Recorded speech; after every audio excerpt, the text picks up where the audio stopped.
Samantala, balikan natin ang EDSA. Kanina, ang nag-situational report sa atin si Secretary Vince Dizon. Ngayon naman si RH52, Edniel Parosa. Kami, Edniel!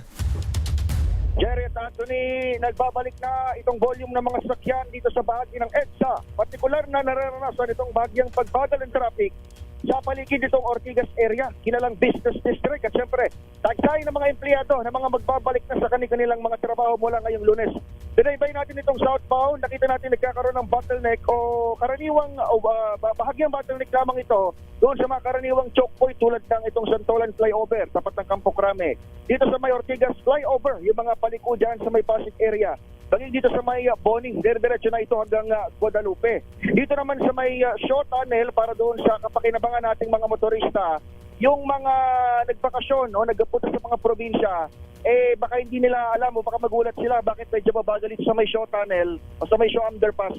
May ginagawa rito na flood control project, itong MMDA, itong Holy Week. Actually tapos na ito at konting tatos na lamang ito ng semento at aalisin na yung mga materyales.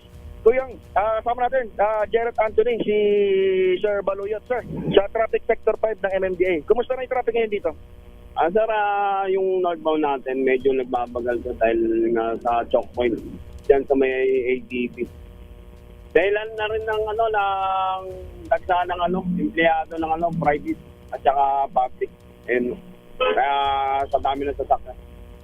Medyo na volume mo, babalik na rin. Pero ano ba to? Moderate to heavy na ba to o light pang may tuturing para sa inyo?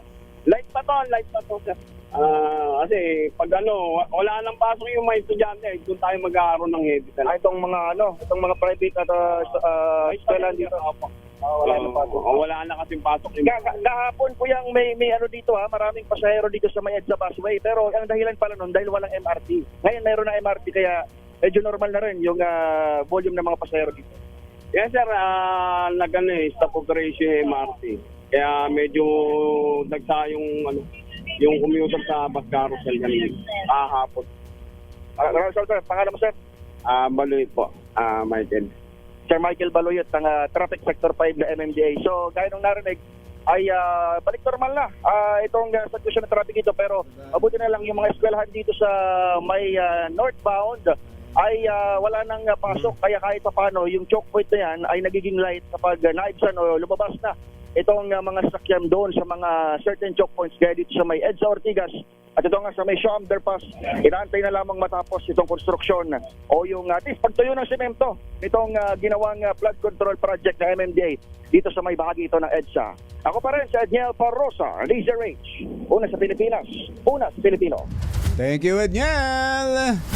Ahing balita!